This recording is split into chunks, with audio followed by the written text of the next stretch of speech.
Bismillahirrahmanirrahim.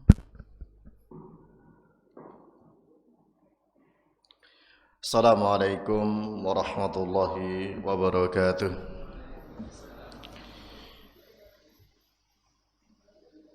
Alhamdulillah hamdan katsiran thayyiban mubarakan fih kama yuhibbu rabbuna wa yarda. Wa asyhadu an la ilaha illallah wahdahu la syarika lah wa asyhadu anna Muhammadan abduhu wa rasuluhu la nabiyya ba'dah. Wassalatu wassalamu ala asyrafil anbiya'i wal mursalin wa ala alihi wa ashabihi wa man tabi'ahum bi ihsanin ila yaumiddin. Amma ba'd. Hadirin bapak-bapak dan ibu-ibu jamaah Masjid Al-Amin rahimani wa rahmakumullah. Alhamdulillah, kita tiada bosan mengingatkan pada diri sendiri dan juga untuk jamaah sekalian terus bersyukur kepada Allah Subhanahu wa taala. Nikmat Allah Subhanahu wa taala terus mengalir pada kita. Kita sadari maupun tidak kita sadari, selagi kita masih hidup, terlebih lagi hidup kita masih diliputi dengan keimanan dan keislaman, ini kenikmatan yang tiada tara. Kemudian hadirin sekalian rahimani wa rahimakumullah, insyaallah dengan izin Allah taala kita melanjutkan kajian kita dari kitab Riyadhus Shalihin,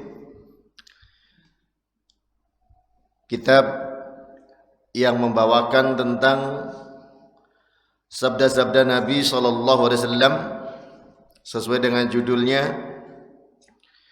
Riyadhus Shalihin, taman-taman orang soleh,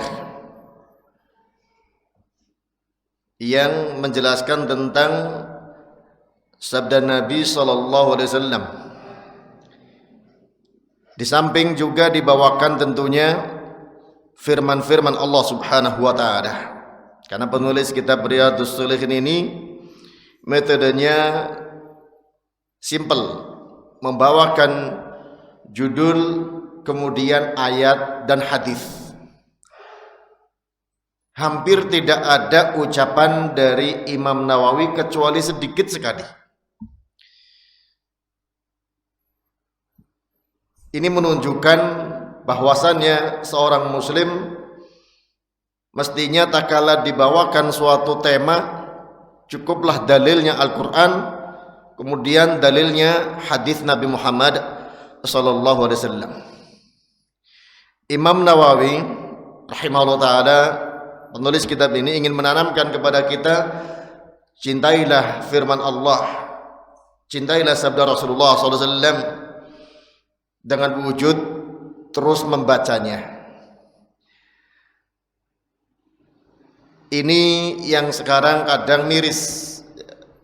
Kita kaum muslimin lebih gemar membaca dan lebih gemar mendengarkan perkataan manusia daripada perkataan Allah Subhanahu wa taala dan sabda Rasulullah sallallahu alaihi wasallam. Buktinya kita sering dan kuat lama membaca WA, tulisan orang per orang, daripada membaca ayat atau hadis Nabi Muhammad sallallahu alaihi wasallam. Bahkan kalau kita baca tulisan kok ada ayatnya, kita lewati, ya. Ada hadisnya, kita lewati. Dan sering kita lebih kagum dengan ucapan yang katanya mengandung hikmah, kata-kata yang mendalam, apa istilahnya itu, ada majlub manfaatnya bagi kita. Padahal mestinya yang lebih berpengaruh pada diri kita perkataan yang paling benar, firman Allah, perkataan yang terbaik, sabda Rasulullah sallallahu alaihi wasallam. Hadirin sekalian rahimani wa rahimakumullah, ya, terkadang kita kagum tak kala ada, ya, mutiara kata dari orang zaman sekarang. Masya Allah, ya, manfaatnya luas sekali. Ini pas sekali untuk zaman sekarang. Padahal semua perkataan yang benar sumbernya firman Allah, sumbernya sabda Rasulullah sallallahu alaihi wasallam. Seringkali orang itu menyukai yang keluar dari sumber-sumber itu tapi tidak langsung ke sumbernya, ya, tidak langsung ngambil dari sumbernya. Nah, di sini dalam kitab Riyadhus Shalihin kita dibimbing untuk membaca dan mendengarkan firman Allah dan sabda Rasulullah sallallahu alaihi wasallam. Melanjutkan masih dalam bab tentang pemurah, dermawan dan berinfak di sisi kebaikan karena percaya kepada Allah Subhanahu wa taala, masuk pada hadis urutan yang ke-547 dari sahabat Jabir bin Abdullah radhiyallahu anhu. Beliau mengatakan, "Masu'ila Rasulullah sallallahu alaihi wasallam syai'an qad faqala la." Muttafaqun alaih. Jabir bin Abdullah menceritakan bahwa Rasulullah sallallahu alaihi wasallam tidaklah dimintai apapun sama sekali melainkan beliau lalu memenuhinya, tidak pernah mengatakan tidak. Hadis ini muttafaqun alaih. Ini gambaran pemurahnya Rasulullah SAW, dermawannya beliau. Kalau beliau dimintai apa saja, gak pernah menolak, selalu memberinya. Ini keteladanan yang paling tinggi. Kemudian juga disebutkan dalam hadis Abu Hurairah radhiyallahu anhu, beliau mengatakan Rasulullah sallallahu alaihi wasallam bersabda, "Ma min yawmin yusbihul ibadu fihi illa malakani yanzilani fayaqulu ahaduhuma Allahumma a'ti munfiqan khalafan wa yaqulul akhar Allahumma a'ti mumsikan talafan." Muttafaqun alaih. Kata Rasulullah sallallahu alaihi wasallam, ini sudah pernah kita baca hadis ini, kita ulangi kembali sebagai motivasi bagi kita, pengingat bagi kita. Tidaklah ada suatu hari di mana seorang hamba padanya melainkan ada dua malaikat yang turun. Salah satunya berdoa, "Ya Allah, berikanlah ganti kepada orang yang mau berinfak." Dan malaikat yang satunya lagi mengatakan dalam doanya, "Ya Allah, berikanlah kebinasaan pada orang yang bakhil, menahan hartanya, tidak mau berinfak." Hadis muttafaqun alaih. Jadi infaknya kita bukan hanya kita yang berdoa untuk diterima oleh Allah kemudian diganti oleh Allah dengan yang lebih baik. Bahkan malaikat pun tanpa sepengetahuan kita mendoakan agar kita-kita yang berinfak mendapatkan ganti dari Allah Subhanahu wa taala, ganti dunia maupun ganti akhirat. Sebaliknya, kalau ada orang yang bakhil, yang mencela bukan hanya manusia, ya. Dan orang bakhil ini sudah dicela oleh orang, ya. Walaupun sebetulnya tidak boleh mencelanya, ya. Ada orang yang masih seperti itu, doakan agar dapat hidayah, ya. Tapi dari sisi bakhilnya dia menahan harta, malaikat mendoakan agar kebakhilannya menahan hartanya, bukannya malah harta itu menjadi kebaikan bagi dia yang dipegang, yang dia kuasai, tapi doakan agar mendapat talaf, kebinasaan.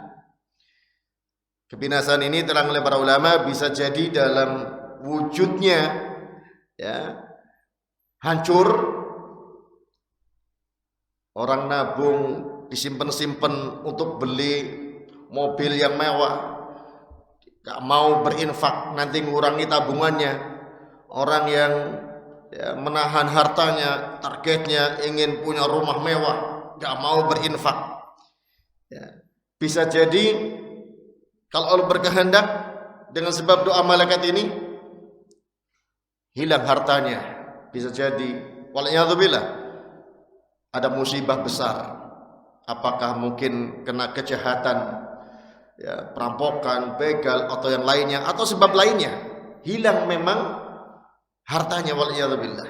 Atau dari sisi lain, yaitu yang dimaksud kebinasaan dari sisi keberkahannya. Wujudnya tetap ada, tapi tidak membawa keberkahan pada pemiliknya. Kemudian hadis berikutnya masih dari sahabat Abu Hurairah radhiyallahu anhu. Rasulullah sallallahu alaihi wasallam mengatakan dengan membawakan hadis qudsi, qala Allah ta'ala, anfiq ya ibna adam yunfaq alaik, muttafaqun alaih.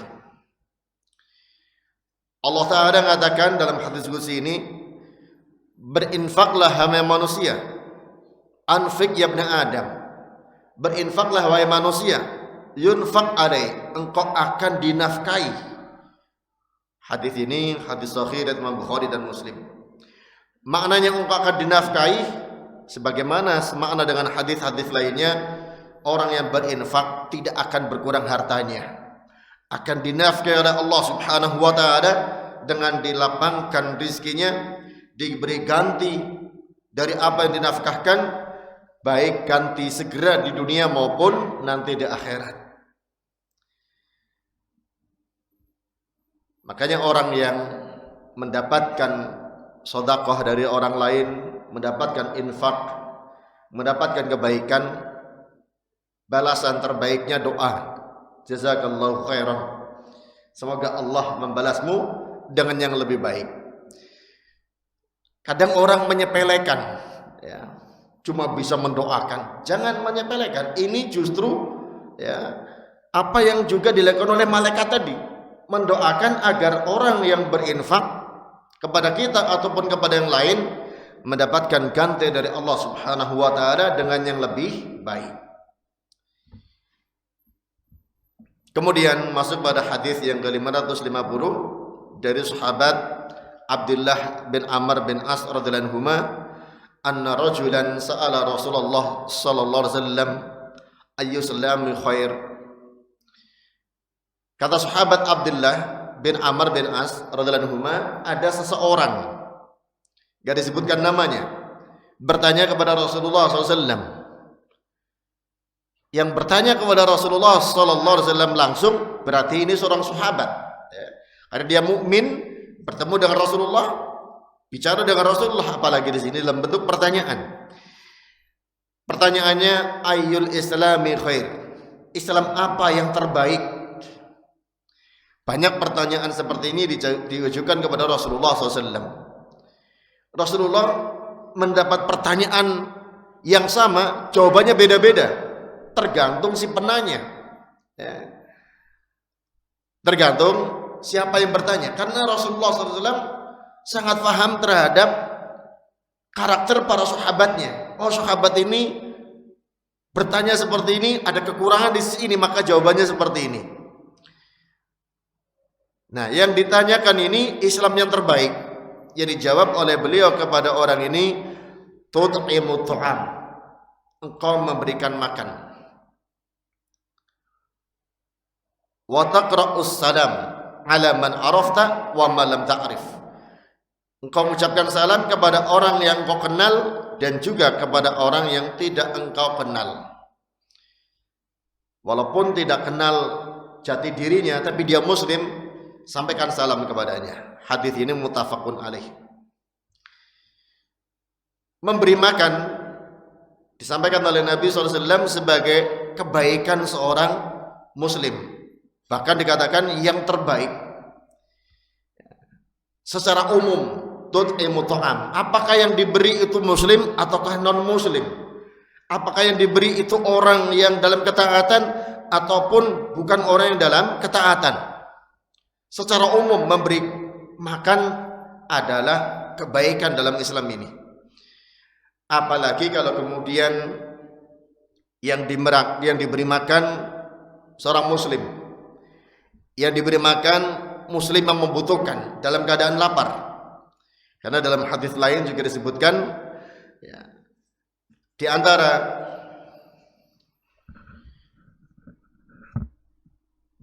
keutamaan seorang mukmin yang akan mengantarkan dia ke dalam al-jannah, tak kala seorang mukmin memberi makan kepada mukmin yang lain dalam keadaan dia lapar.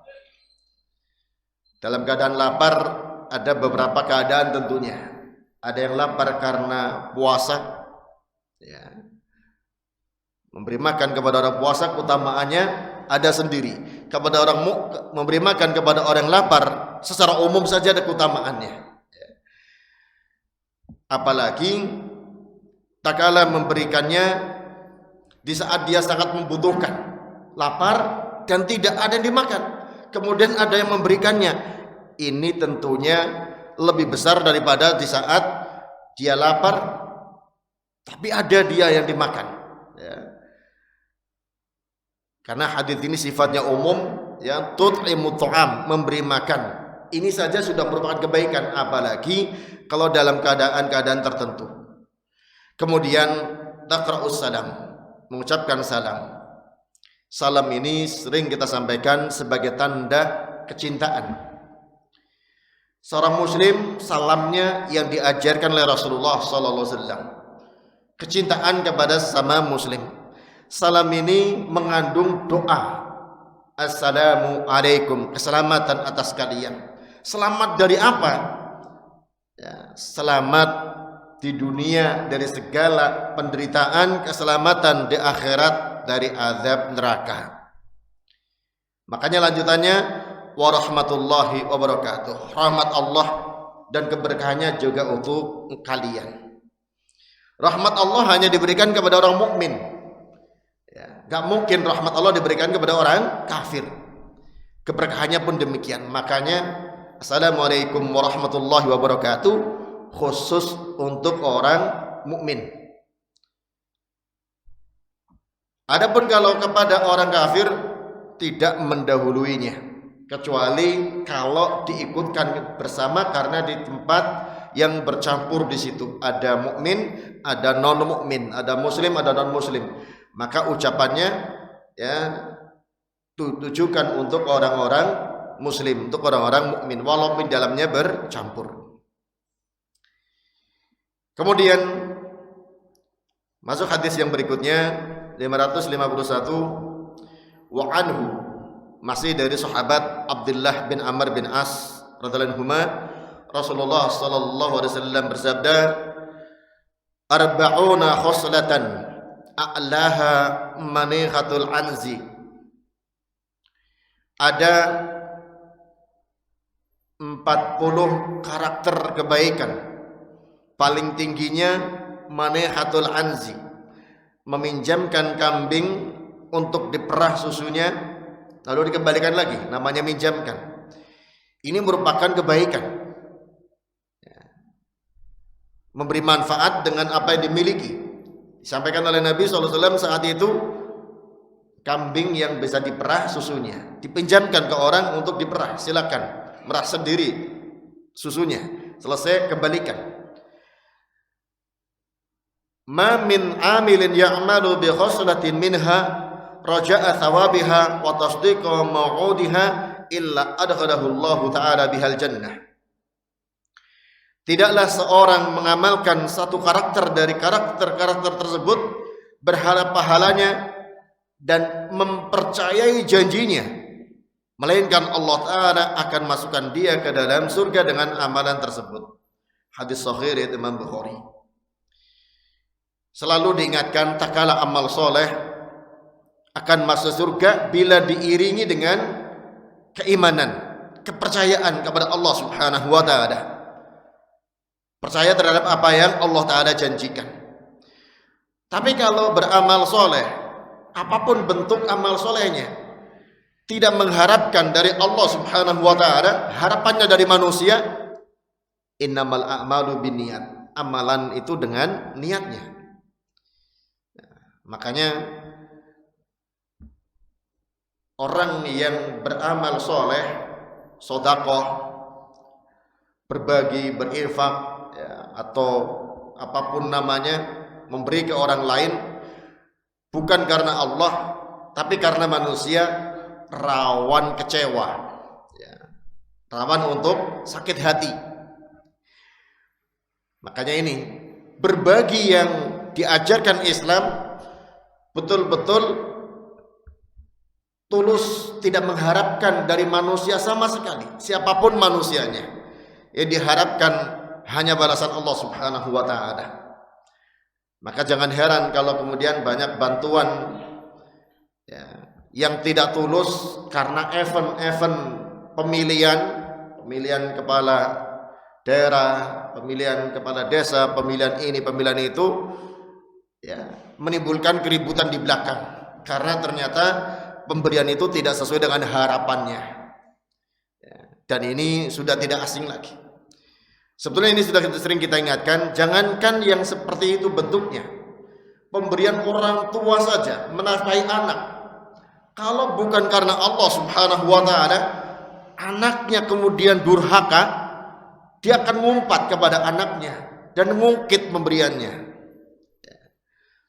Orang tuamu ini sudah capek, kerja keras banting tulang biayai kamu, malah kamu bandel, gak bakti sama orang tua. Berarti selama ini dia memberi kepada anak bukan karena Allah, tapi semata-mata karena anak, karena manusia. Nah, ini sudah diingatkan oleh Rasulullah SAW kepada sahabat Sa'ad bin Abi Waqqas, sering kita bawakan, bahwa apa yang kau nafkahkan, sampai pun yang engkau nafkahkan untuk istrimu, tabtaghi biha wajh Allah, dalam rangka mencari wajah Allah, maka engkau diberi pahala atasnya. Yang diberi pahala infak kita, nafkah kita, sedekah kita karena lillah, bukan karena manusia, siapapun manusia itu, walaupun anak kita, ya.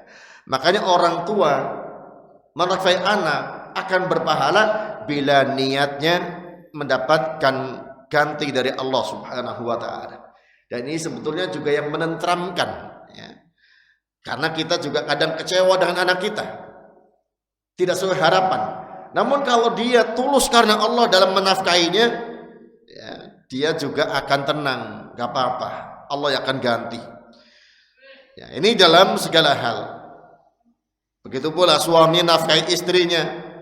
Istrinya suatu saat mungkin bandel, bahkan sampai berbuat serong, waliyadzubillah, diungkit yang pernah diberikan kepada istrinya, hilang pahalanya. Kalau sudah mengungkit, berarti dia tidak ikhlas dalam membiayainya.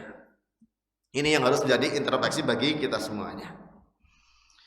Kemudian hadis berikutnya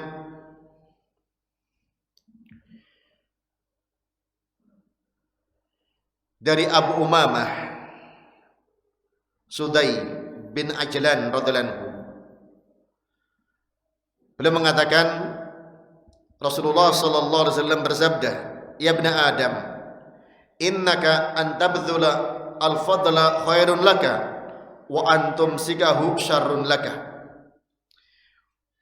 Wahai manusia, sungguh engkau mencurahkan kebaikan itu lebih baik bagimu. Adapun kalau engkau menahannya, itu keburukan bagimu. Karena orang yang dermawan itu mempunyai pilihan. Apakah dia curahkan, dia keluarkan hartanya, apakah dia simpen untuk kepentingan dirinya saja. Kalau dia berikan, Nabi SAW mengatakan khairun laka, itulah kebaikan bagimu. Padahal kita berikan untuk orang lain. Tapi kalau yang kita tahan, kita miliki terus, kata Nabi malah dikatakan wa antum sikahu syarrun laka. Kalau kamu menahan kelebihan hartamu, itu keburukan bagimu. Wala tulamu ala kafafin, engkau tidak dicela kalau menahan diri dengan tidak minta-minta. Wabda biman ta'ul, mulailah dalam menafkahi dengan orang yang engkau tanggung, istri, anak, orang tua dan lainnya. Wal yadul ulya khairun minal yadi suflah. Kemudian Nabi SAW mengingatkan, tangan yang di atas lebih baik daripada tangan yang di bawah. Hadis sahih Imam Muslim. Ini sudah berulang-ulang hadis ini kita sampaikan, dan ini juga mengingatkan terus kepada kita agar kita bermental dermawan, ya, bukan bermental sebagai orang fakir, ya. Walaupun keadaan pas-pasan pun mentalnya mental dermawan. Ya, kadang seringnya kita, ya, karena mungkin saking seringnya mendengar ada bantuan pemerintah dalam bentuk, ya, subsidi, bantuan langsung, ini dan itu, ya, jiwa rakusnya muncul. Kenapa saya nggak dapat bagian? Ya. Mental tamaknya terus ada. Ya. Jadi seolah kita dibina untuk menjadi orang yang tangan di bawah, bukan tangan di atas. Kalau tetangga kita dapat, kita tidak dapat bagian, kita kecewa. Harusnya kita bangga bisa memenuhi apa yang diinginkan dalam agama ini, bermental dermawan, tangan di atas. Dan kalau bisa malah menjadi pihak yang memberi subsidi, memberi bantuan. Sebagaimana kata Nabi SAW, engkau curahkan kelebihan hartamu, itu lebih baik bagimu daripada engkau menahannya. Itu bisa jadi keburukan bagimu. Menanamkan mental ini luar biasa di zaman kita, ya, karena hubbud dunya, cinta kepada dunia ini, ya, mewarnai kehidupan kita, ya, apalagi menengok medsos kita, ya, yang ditanamkan seolah-olah bagaimana kita berlomba-lomba menjadi orang yang paling banyak bagiannya, gak peduli apa dengan cara terhormat atau dengan cara yang hina. Wal'iyadzubillah. Masuk hadis berikutnya, hadis Anas bin Malik radhiyallahu anhu. Beliau sahabat Anas bin Malik radhiyallahu anhu mengatakan, "Masu'ila Rasulullah sallallahu alaihi wasallam 'ala al-islami syai'an illa a'tah." Rasulullah sallallahu alaihi wasallam tidaklah dimintai atas dasar Islam sedikit pun, melainkan beliau memberinya. Dimintai untuk kebaikan Islam, ya.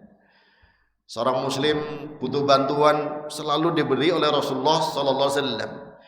Dikisahkan, walaqad ja'a rajulun, ada salah satu orang datang ke Rasulullah sallallahu alaihi wasallam, fa'atau ghanaman baina jabalaini. Nabi sallallahu alaihi wasallam memberikan kepadanya kambing. Jumlahnya bukan 10, 20 atau 50, 100, tidak. Gak bisa dihitung. Anas bin Malik menyebutkannya baina jabalaini. Jumlahnya itu antar dua gunung, saking banyaknya. Berapa kambingnya diberikan kepada laki tadi? Gak tahu, tapi antara gunung ini dengan gunung ini penuh dengan kambing. Faraja'a ila qaumih, orang ini pun giring kambingnya pulang ke kampungnya, ke kaumnya. Maka dia mengatakan kepada orang-orang di kampungnya, ya qaumi aslimu, wahai kaumku, masuk Islamlah kalian. Fa inna Muhammadan yu'ti ata'an man la yakhshal faqr. Muhammad ini, Nabi Muhammad SAW, memberikan pemberian sebagai orang yang tidak takut fakir, ya. Kalau enggak memberi itu enggak hitungan, ya. Tapi tentunya ini dari satu sisi, ya, memberi itu tidak eman-eman, karena yakin akan ada balasannya dari Allah Subhanahu wa ta'ala. Yang dipraktikkan oleh Nabi sallallahu alaihi wasallam, ya, beliau memang sebagaimana digambarkan oleh orang yang menerima bantuan ini, gak takut fakir. Ya, dalam banyak hadis lain disebutkan tidak pernah ada harta tersimpan di rumah, selalu dibagikan kepada kaum muslimin. Sebagaimana diceritakan oleh istrinya sendiri, di rumah gak ada apa-apa kecuali air putih dan kurma saja, karena selalu berbagi kepada umatnya. Ini yang kadang muncul pertanyaan, apa nggak boleh nabung? Ya, saya belum punya rumah, masih ngontrak, apa nggak boleh nabung untuk bisa punya rumah? Saya belum pernah umroh, pengen umroh, nabung boleh apa tidak? Ya. Kalau apa adanya dari Nabi SAW, tentunya seolah-olah tidak boleh punya simpanan. Ya. Tentunya Ini sebagai isyarat bahwa kita harusnya dermawan, mau berbagi. Adapun kalau punya cita-cita yang baik untuk ibadah, untuk menuntut ilmu, untuk kemaslahatan anggota rumah tangganya agar terhormat, tidak numpang, tidak ngontrak, insyaallah tidak mengapa. Wa in kana ar-rajulu la yuslimu ma yuridu illa dunya fama yalbathu illa yasiran hatta yakuna al-islamu ahabba ilaihi min ad-dunya wa ma 'alaiha.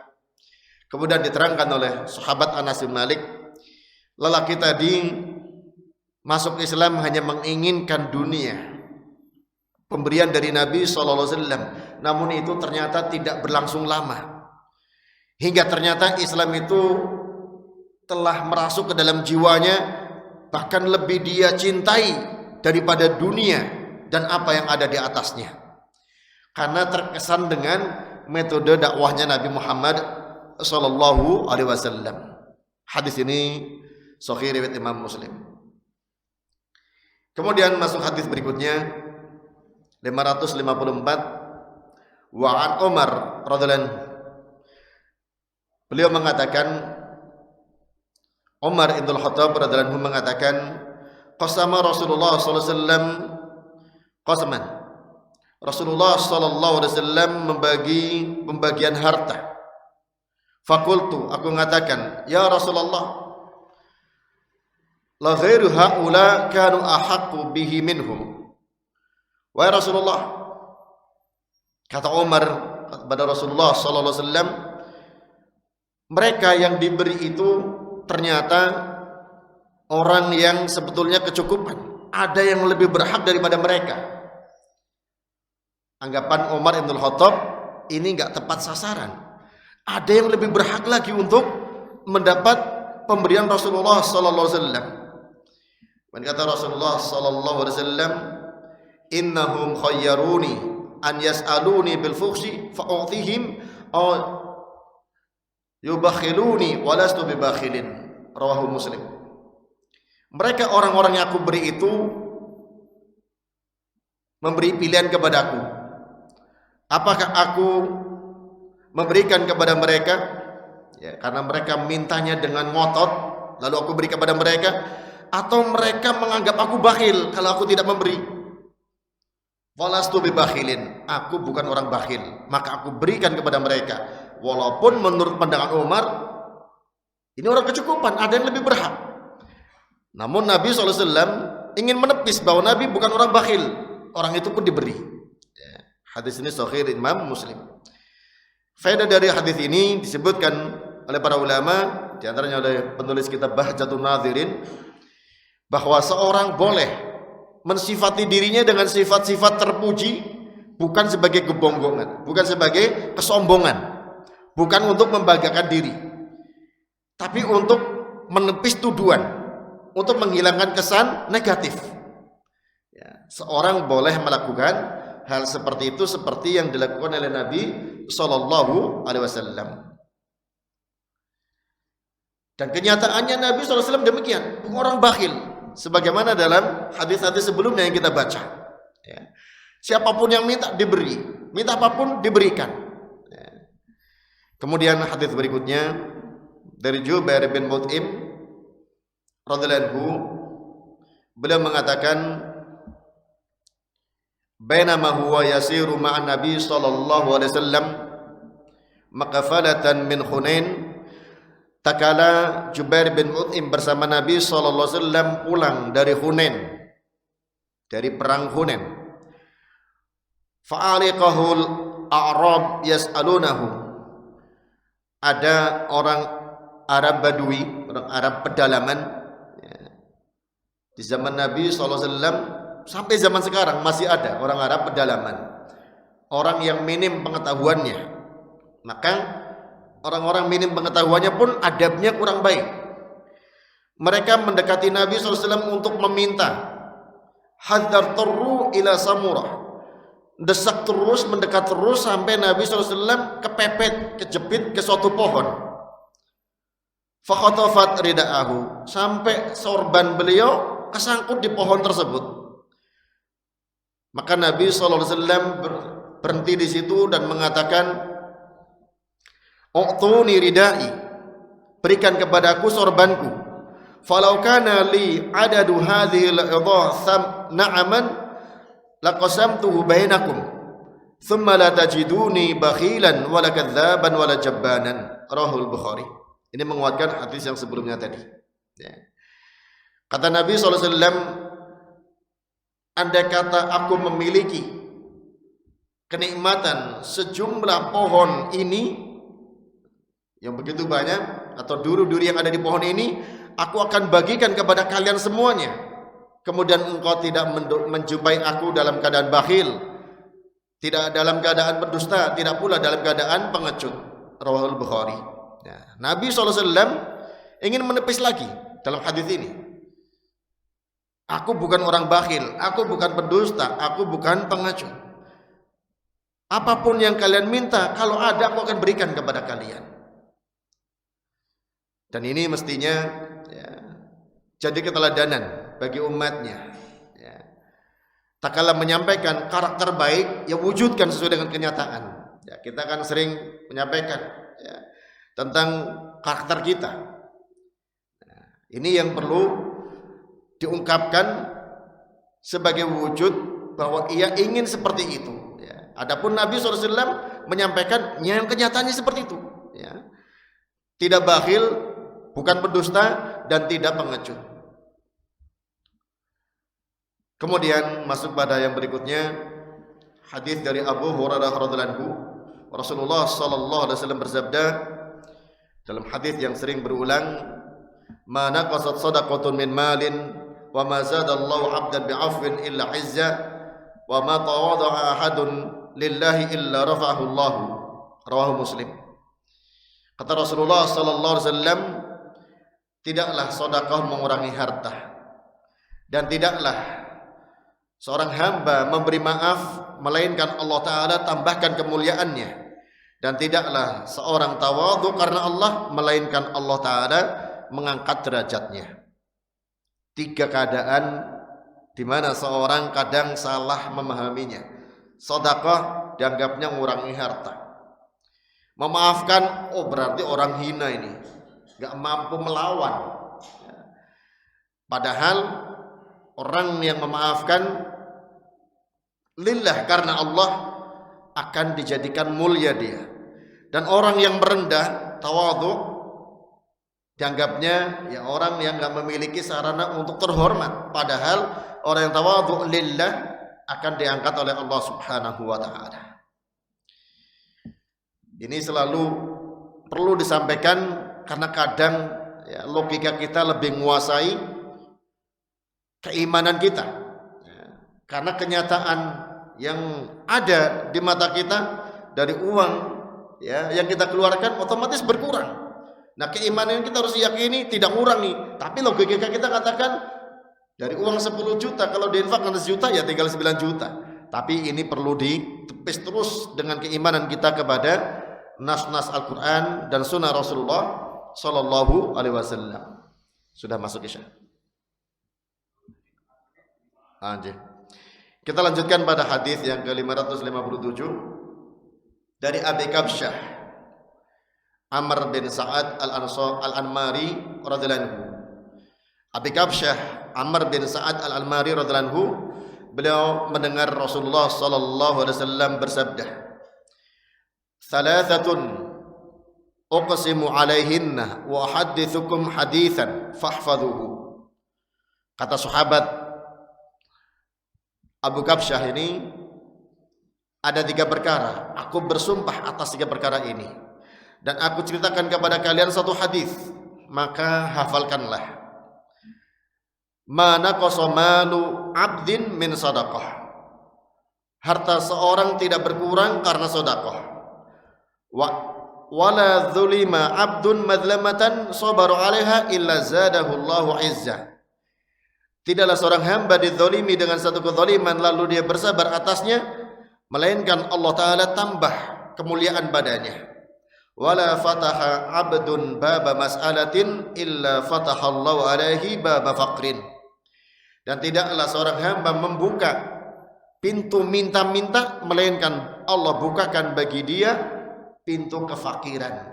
Ini yang saya ingatkan tadi. Jangan jadi mental ya yang minta-minta, mental pengemis. Harusnya yang ditanamkan mental dermawan, mental pemurah. Wa uhadditsukum haditsan fahfadhu. Dan aku ceritakan kepada kalian suatu hadis, maka hafalkanlah. Hadisnya ini, innamad dunya li arba'ati nafarin. Dunia ini milik 4 kelompok manusia. Yang pertama, abdin razaqahullahu malan wa ilman. Kelompok pertama, seorang hamba yang Allah berikan rizki kepadanya berupa harta dan ilmu. Allah berikan rizki kepadanya berupa harta dan ilmu. Ini harus menanamkan keyakinan kepada kita bahwa ilmu termasuk harta. Nah, saya ulangi, bahwa ilmu termasuk rizki sebagaimana harta. Ya, karena sering kita memiliki persepsi bahwa yang namanya rizki ya harta. Ya. Padahal ilmu dan harta rizki dari Allah Subhanahu wa ta'ala.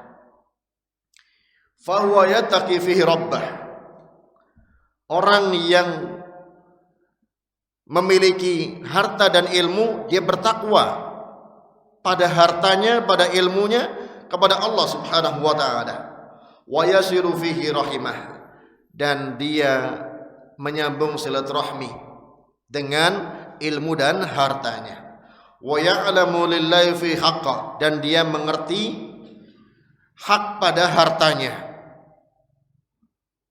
Fahada bi afdhalil manazil. Ini kelompok pertama adalah seutama-utama kedudukan manusia. Nah, sudah azan? Waktu azan? Ya. 19:04 ya. Ini kelompok yang pertama, di mana seorang mendapatkan rizki dari Allah Subhanahu wa ta'ala berupa harta dan ilmu sekaligus.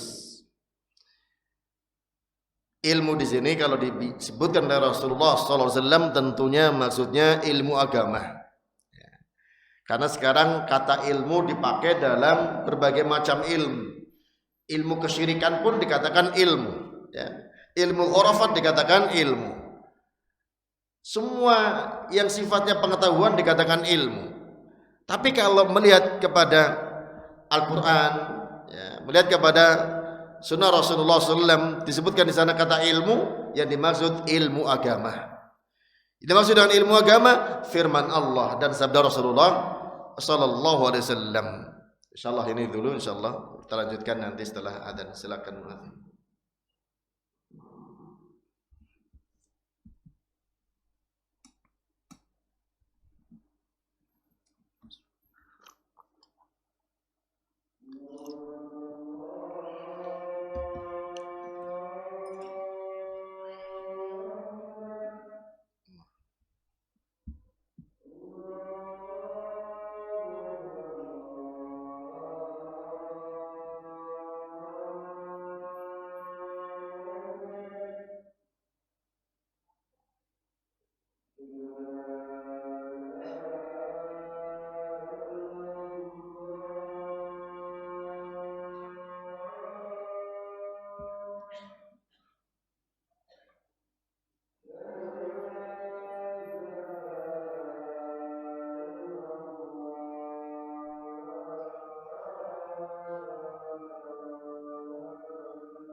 Hadirin sekalian, bapak-bapak dan ibu-ibu, rahimani wa rahimakumullah. Kelompok pertama yang disebutkan oleh Rasulullah SAW yang berada pada kedudukan yang paling afdal, orang yang memiliki harta dan memiliki ilmu, hingga dengan harta dan ilmu dia beramal soleh, mudah dan ringan. Mudah karena ada fasilitasnya, dan bisa tertunaikan dengan benar karena ilmunya. Ini merupakan kenikmatan yang luar biasa, tak kala seorang mendapatkan dua-duanya. Bertakwa kepada Allah butuh sarana, dan dia memilikinya. Apakah kaitannya dengan zakat yang wajibnya, ataupun sedekah-sedekahnya, ataupun amalan-amalan lainnya dengan menggunakan harta, wakafnya, infaknya, membiayai anak dalam dunia pendidikannya, dan seterusnya, bisa tertunaikan dengan fasilitas yang Allah Ta'ala berikan padanya. Kemudian kelompok yang kedua, wa abdin razaqahullahu ilman wa lam yarzuqhu malan. Hamba yang Allah berikan rizki berupa ilmu, namun tidak diberikan rizki padanya harta. Faham tentang kewajiban untuk berzakat bagi yang memiliki harta, kewajiban untuk bersedekah, kewajiban untuk menunaikan ibadah haji, untuk menunaikan umrah, untuk membantu dan seterusnya. Namun ilmunya tidak terdukung dengan hartanya, enggak bisa menunaikan. Fahuwa shadiqun niyah. Namun dia jujur niatnya. Kalau hartaku mencapai nisab, aku sudah belajar ini, ya aku akan zakat. Ya. Kalau aku memiliki harta, ini andai kata yang diperbolehkan, karena andai kata untuk sesuatu yang akan datang. Yang diharamkan itu andai kata untuk sesuatu yang telah berlalu, yang sudah lewat. Ya. Yang katakan lau anna limalan la amiltu bi amali fulanin. Andai kata aku memiliki harta, aku akan beramal dengan amalan fulan yang kaya dan berilmu itu tadi. Dia bayar zakat, bersedekah, ya berinfak, ya wakaf, ya umroh, ya haji, ya nyantuni anak yatim, membantu orang fakir dan seterusnya. Sementara dia hanya berandai-andai. Dia sudah tahu keutamaannya, besar pahalanya dan seterusnya. Fahuwa niyatuhu fa ajruhu ma sawa. Maka dia dengan niatnya pahalanya sama dengan orang kaya yang beramal soleh tadi. Orang yang miskin berilmu terhalang beramal soleh dengan harta, namun tidak terhalang pahalanya. Ya. Kalau dia sudah bertekad niat kuat untuk melakukan terhalang karena hartanya. Maka di sini hiburan tentunya ya, bagi orang yang sudah berilmu, sudah belajar tentang syariat Islam, ingin melaksanakan, ya tinggal angan-angan. Ini angan-angan yang berpahala ya. Kalau tidak terwujud karena memang kemiskinannya. Bolak-balik mendengar orang itu umroh, Masya Allah umroh bisa nikmat katanya. Yang miskin cuma, ya Allah kapan saya bisa umroh? Saya sudah tahu keutamaan sholat di Masjid Nabawi. Sholat di situ sekali sama dengan sholat 1000 kali di tempat lain. Nah, karena dia sudah belajar, keinginan kuatnya dihargai oleh Allah Subhanahu wa taala melalui sabda Nabi sallallahu alaihi wasallam, fa ajruhuma sawa, pahalanya sama. Ini niat-niat orang yang berilmu ya, dihargai karena keilmuannya ya. Ini pentingnya orang belajar ilmu agama. Makanya benar kata Allah taala, yarfa'illahu alladhina amanu minkum walladhina utul ilma darajat. Allah mengangkat orang-orang mukmin dan orang yang berilmu berapa derajat. Karena dengan ilmunya ya, tidak tentu dengan amalannya, dengan angan-angannya saja berpahala, apalagi dengan amalannya. Kemudian wa abdin yang ketiga, razaqahullahu malan wa lam yarzuqhu ilman. Kelompok ketiga, seorang hamba yang Allah berikan rizki berupa harta namun tidak diberi rizki berupa ilmu. Kaya raya, jahil tentang agama, buta tentang agama. Fa wa yakhbitu fi malihi bi ghairi ilmin. Ia binasa, tenggelam dengan hartanya tanpa ilmu. La yattaqi fihi rabbah, tidak bertakwa kepada Allah kaitannya dengan hartanya. Wa la yasilu fihi rahimah, tidak menyambung silaturahmi dengan hartanya. Wa la ya'lamu lillahi fi haqqa, dan tidak mengenal hak Allah dengan hartanya. Fahadha bi'aghbathil manazil, ini kedudukan yang paling jelek. Apalagi keburukannya ditampilkan, perbuatan dosanya terlihat. Kalau sekarang apalagi perbuatan dosanya, walaupun orang kadang menganggap bukan dosa, tapi itu dosa ya. Disiarkan, dipublikasikan lewat YouTube, lewat Facebook ya. Hingga dengan kekayaannya dia pamer bisa melakukan berbagai macam kemungkaran. Tidak bertakwa kepada Allah, justru banyak melakukan perbuatan jelek. Ini dikatakan oleh Nabi bi'ahbathil manazil, kedudukan paling jelek ya. Karena apa? Dia mudah sekali melakukan dosa dengan kualitas yang ada, tidak bersyukur kepada Allah, justru malah membalas kebaikan Allah yang berikan nikmat kepadanya dengan kejelekan-kejelekan. Ditambah lagi bisa mempengaruhi pada kelompok yang keempat, yaitu wa abdin lam yarzuqhullahu malan wala ilman. Kelompok yang keempat yang tidak diberi rizki berupa harta, tidak pula ilmu ya, sudah melarat, bodoh lagi ya. Gak bisa beramal soleh karena hartanya, juga karena ilmunya gak ada. Dua-duanya jadi faktor ya. Bahkan banyak berbuat dosa. Fahuwa yaqul, dan dia mengatakan, lau anna limalan la amiltu fihi bi'amali fulanin. Andai kata aku punya harta, aku akan berbuat dengan perbuatan orang kaya yang maksiat tadi ya. Dia gak berbuat, mabuk gak bisa, gak ada modal ya. Main perempuan gak bisa, gak ada modal, tapi dia berandai-andai, kalau aku punya harta aku ingin seperti dia, royal misalnya ya, pesta pora ini dan itu, tapi gak terlaksana karena kemiskinannya. Fahuwa biniyatihi fawisruhu masawa, dia dengan niatnya dosanya sama. Sebaliknya dengan sebab kebodohan, orang bisa berbuat dosa tanpa melakukan karena niatnya tidak terlaksana, karena tidak ada fasilitas. Kalau ada fasilitas dia mau melaksanakannya, dia berdosa walaupun tidak melakukannya. Dan orang kaya tadi yang menjadi inspirasi orang miskin, dia dapat tambahan dosa dari orang miskin yang berandai-andai. Ya. Maka dikatakan sebagai bi'ahbathil manazil. Ya, karena dalam hadis lain diterangkan man sanna fil islami sunnatan sayyi'atan.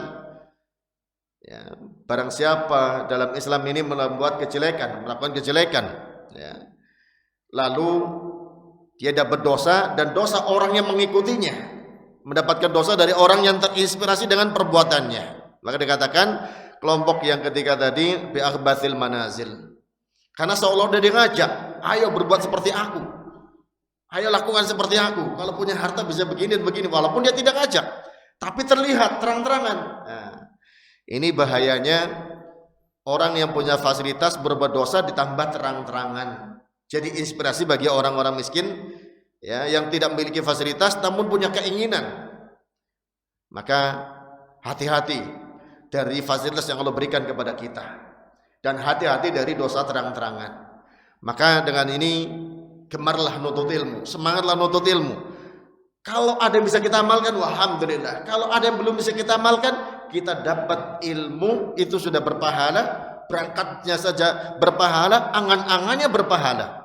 Ya, ilmu ini semuanya mendatangkan pahala. Hadis ini hadis sahih Imam Tirmidzi. Hadirin sekalian rahimani wa rahimakumullah, ini insyaallah yang bisa kita sampaikan pada kesempatan malam hari ini. Semoga Allah Ta'ala menumbuhkan dan mengembangkan kecintaan kita kepada ilmu hingga menjadi perhiasan terindah bagi kita. Wallahu ta'ala a'lam bissawab. Wa sallallahu ala nabiyyina Muhammadin wa ala alihi wa sahbihi ajma'in.